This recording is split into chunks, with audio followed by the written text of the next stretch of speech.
suit both your majesty and her souls. No! Mama! No. We've been through all the eligible girls in the neighboring kingdoms, and there are none left.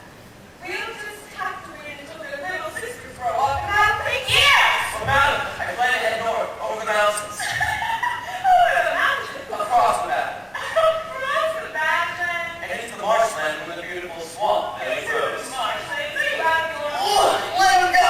Please, please let him go! We'll find anything there, frogs and tents. Mama! You know what the letter Mama, please! Yeah, man. Mama! That's true, man. That's it. Mama, let Sir Harry try. Please, for me. Please. Please. Oh, all right. You're fine. Hooray!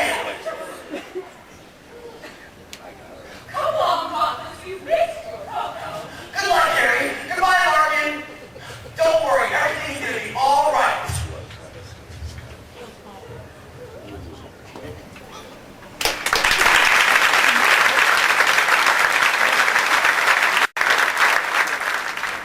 Sir Harry's perilous journey took 3 weeks, and Lady Larkin had all but given up hope that he would find a true princess.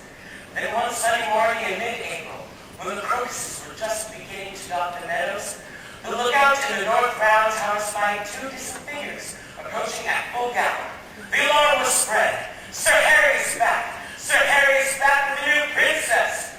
Now let's see. How does that part go in the old story?